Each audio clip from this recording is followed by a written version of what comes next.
போடுவாங்க. ஏன்னா அதிகமாக கூட்டம் வராது அப்படின்னு கொஞ்சம் பயன் தான் போடுவாங்க. சில எஸ்டி வெளியிடலாம் பார்த்துருக்கேன், கூட்டம் ரொம்ப கம்மியாக இருக்கும். அப்போ ஏன்டா இங்கே ஏன்டா போட்டாங்க, கூட்டம் வரலையே அப்படிலாம் நினச்சிக்கிட்டேன். அப்படி நினச்சா வந்தேன். இங்கே பார்த்தா 5-6 மடங்கு இருக்குது, பெரும் கூட்டம். ஆனால் இது வந்து ஒரு பிரம்மாண்ட இசை வெளியீட்டு விழா. தளபதி படம், சூப்பர் ஸ்டார் படங்கிறது கூட்டம் வருது வேறு, காடு வெட்டிக்கு வருது பற்றிலா.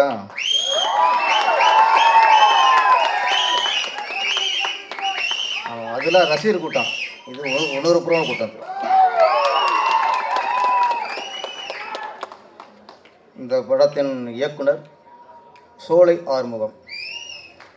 ஒரு வகையில் என்னோட வழி வந்தவர் நினைக்கிறேன், என்னோடய வாய்ஸ் தான் நினைக்கிறேன். ஏன்னா என்னோடய அசிஸ்டண்ட்டு நந்து அவர்கள், பட இயக்குனர் நந்து, அவரோட சிஷியர் தான் சோலை ஆறுமுகம். அதனோட என்னோடய சிஷியர் தான் நீங்களும். பேரை காப்பாற்றுங்க, காப்பாற்றி. ரொம்ப விவரமான ஆள். டைட்டில் காட்டுன்னு வச்சுட்டு இவர் சோலைன்னு வச்சுட்டார், ஈக்குவல் பண்ணுறாராம். அது காடு வெட்டி இவர் சோலை ஆறுமுகம். பேலன்ஸ் ஆயிடுச்சா? Okay okay. நடிகர் பிரசாந்தோட அப்பா தியாகராஜன், அவர் ஆரம்ப காலத்தில் வெளிநாட்டு நடிச்சிட்டு இருந்தார்.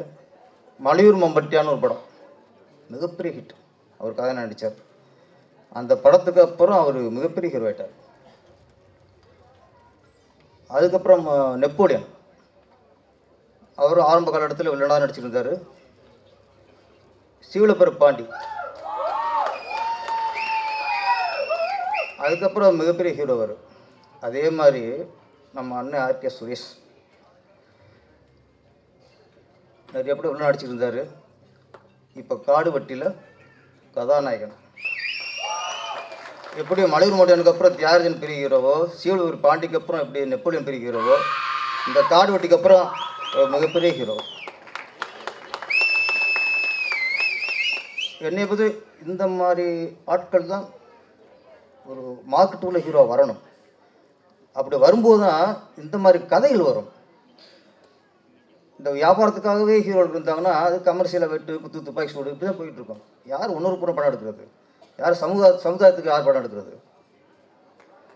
இந்த மாதிரி கதையை யாராவது ஒத்துக்குவாங்களா?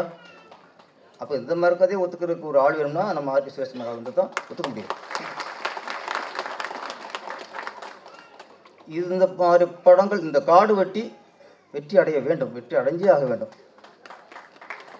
அப்போ தான் ஒரு சமுதாய ஒரு சீர்திருத்தமான படம், சமுதாயத்துக்கு ஒரு விழிப்புணர்வு படம், ஆர்கே சுரேஷ் மாதிரி ஒரு மனிதருக்கு ஒரு வெற்றி வேணும்.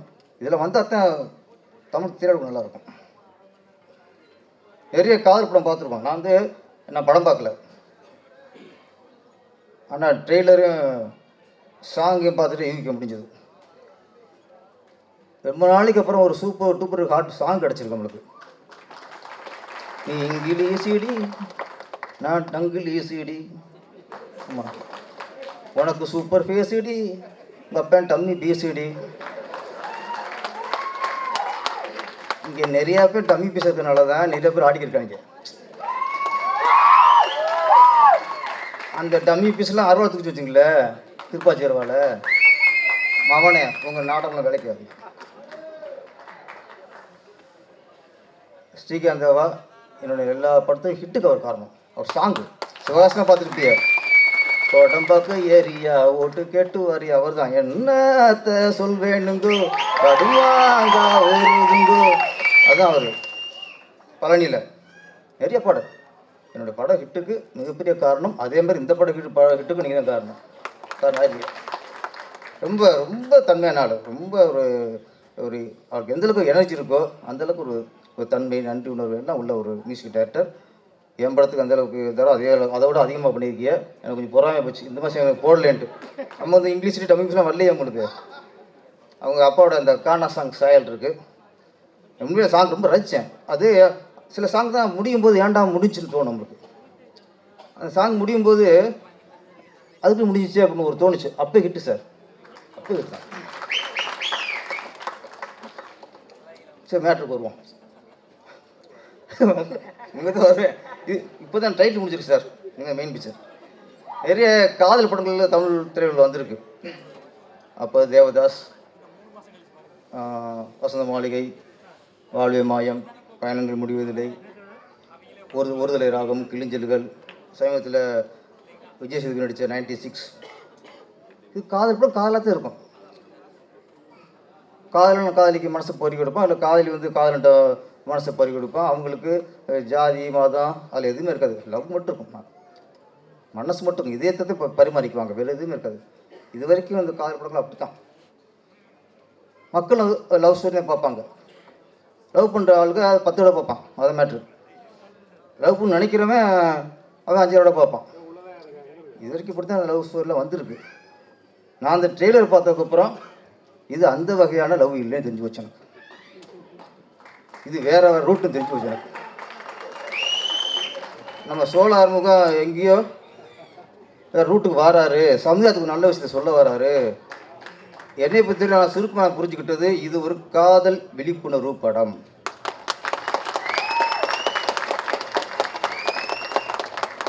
அப்போல்லாம் லவ் ஸ்டோரி லவ் படத்துக்கு ஒன்று போடுவாங்கன்னா, இது காதலர்கள் அவசியம் பார்க்க வேண்டிய படம் போடுவாங்க. இது பெற்றவர்கள் அவசியம் பார்க்க வேண்டிய படம். கரெக்டாக சொல்கிறது. அது ட்ரெயிலர் பார்த்து கொஞ்சம் புரிஞ்சுட்டு பேசியிருக்கேன். ட்ரெயிலருக்கு எப்படின்னா படம் பார்த்து வேலை பேச தெரியல எனக்கு. ஏன்னா இப்போ காதல் வேற மாதிரி இருக்குது. எல்லோரும் சிலருக்கு ஜாதி மதம் மொழி ஏழை பணக்காரன் இது எதுவுமே இல்லாமல் லவ் பண்ணாமல் அதில் எதையும் பார்க்காம அதுதான் அங்கே புரிஞ்சமான லவ். அதுதான் தெய்வீகமான லவ். எங்கே இந்த ஜாதி பொண்ணைத்தான் லவ் பண்ணணும், அதுக்கு எவ்வளோ சொத்து இருக்குது பார்த்து லவ் பண்ணால் அது புரிஞ்சம் இல்லை, அது சாக்கடை. அதை அடையாளம் காணணும். ஒரு பொண்ணுகிட்ட மனசை பறி கொடுத்து லவ் பண்ணணும். கண்டதும் காதல் அது லவ்.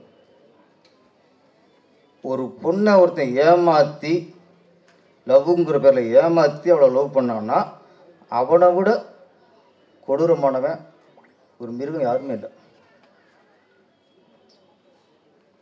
அங்கே தான் இங்கே நிறையா பெண்கள் இங்கே ஏமாந்து போகிறாங்க. அதனால் சொன்னேன், இது வந்து ஒரு காதல் விழிப்புணர்வு படம், பார்க்க வேண்டிய படம். இது இங்கே தான் சமீபத்தில் மோகன்ஜி அந்த புரட்சி ஆரம்பிச்சு நினைக்கிறேன். நம்ம என்ன சொல்கிறோம், யாருமே லவ் பண்ணக்கூடாது சொன்னதான் சார் தப்பு. யாருமே லவ் பண்ணக்கூடாது. லவ் பண்ணுறது ஒரு தவறான விஷயம். அப்பா அம்மா சம்மந்தம் இல்லாமல் சமூகத்தை லவ் பண்ணணும் இதெல்லாம் சொன்னால் தான் நம்ம கொஞ்சம் பழமையிலன்னு அர்த்தம். நம்ம அப்படி சொல்லையே. ஜாதி பார்க்காம லவ் பண்ணுற ராஸ்கல்னு வரும். நம்ம ஜாதி பார்க்காத, மதத்தை பார்க்காத, லவ்வில் ஒன்லி அன்பு தான் இருக்கணும், வேறு எதுவுமே இருக்கக்கூடாது. குறி வச்சு லவ் பண்ணுறதுக்காக மீனாது தூண்டில் போட்டு பிடிக்கிறதுக்கு காதல். இதில் நிறைய பெண்கள் வந்து ஒரு காதலை ஃபுல்லாக லவ் பண்ணி அப்பா அம்மாலாம் தூக்கி போட்டு லவ்னு போயிடுறாங்க. அது தப்பு சொல்ல, அவன் கரெக்டாக தான் ஓகே. அந்த காதலன் கரெக்டான ஆளாக இருந்தால் உண்மையான லவ் பண்ணி கல்யாணம் பண்ணனா பிரச்சனை இல்லை. மாவனை நீ அந்த பொண்ணை ஏமாத்திருந்தேன்னா தப்பு. அதை சொல்கிறது தான் இந்த காடு வெட்டி. இது காடு வெட்டில் இது பலர் வெட்டிடும். பலர் என்னென்ன பலரோட அந்த கெட்ட எண்ணங்களை வெட்டி போட்டோம். சோலை ஆறுமுகம் நல்ல விஷயம் சொல்லியிருக்காரு. கண்டிப்பாக இந்த படம் ஆறு சொன்னாக்க தென் மாவட்டத்தில் வெற்றியடை போன்ட்டு, இது தமிழ்நாடு முழுக்க வெற்றியடையும் சார். அது என்ன தென் மாவட்டம் வட மாவட்டம் இது எல்லா மாவட்டமும் பொதுவான படம். அது எல்லா வெற்றியடையும். இன்னொன்று, நான் வந்து இந்த பெண்கள் லவ் பண்ணுற பெண்கள் இதுக்கு மட்டும் இல்லை, இன்றைக்கி நிறைய பேர் பெண் முன்னிட்டாங்க, ஆணுக்கு நிகர் பெண் உரிமையெல்லாம் மீட்டுட்டோம். நிறைய பொய் சார், எல்லாம் பொய். இங்கே சில இடங்களில் இப்போ எங்கள் தமிழ் திரையுலகில் சரி திரைப்படங்களையே இன்றைக்கி பெண்களை யாராவது அவமானப்படுத்துகிறாங்க. ஒரு அரசியல் ஒரு அரசியல்வாதியே சொல்கிறாங்க, நாங்கள் பெண் உரிமைக்கு போராடுறோம், பெண்ணுக்கு சமூகம் கொடுத்துன்னு சொல்கிற அரசியல்வாதிகளை இந்த தமிழ் பட நடிகைகளை பார்த்தா ஐட்டங்கிறாங்க. அப்புறம் எப்படி நேற்று அவர் சொல்லிட்டா ஓகே, நம்ம சினிமாவில் யார் கண்டனம் தெரிவிச்சா?